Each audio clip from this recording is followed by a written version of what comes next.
অর্থ উপদেষ্টা ডক্টর সালেউদ্দিন আহমেদ বলেছেন, রাজধানীর উত্তরায় মাইলস্টোন স্কুল অ্যান্ড কলেজে বিমান বিধ্বস্তের ঘটনা হৃদয় বিদারক। এ ঘটনায় গোটা দেশ শোকাহত। শুক্রবার ঢাকা কলেজিয়েট স্কুল ক্যাম্পাসে ১৯০তম প্রতিষ্ঠাবার্ষিকী উদযাপন উপলক্ষে আয়োজিত অনুষ্ঠানে যোগ দিয়ে একথা বলেন তিনি। বলেন, প্রাণ হারানো ছোট ছোট শিশুর পরিবারকে সমবেদনা জানানোর ভাষা জানা নেই। নিহতদের পরিবার ও শিক্ষকদের জন্য আমরা প্রার্থনা করি। অনুষ্ঠানে অংশ নেন স্কুলের প্রাক্তন ও বর্তমান শিক্ষার্থী, শিক্ষক, অভিভাবক এবং আমন্ত্রিত অতিথিরা।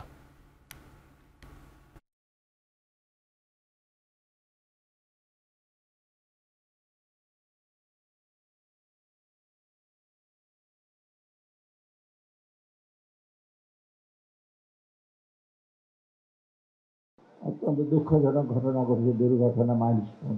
সেখানে কোমলবতী অনেক ছাত্রছাত্রী মারা গেছে।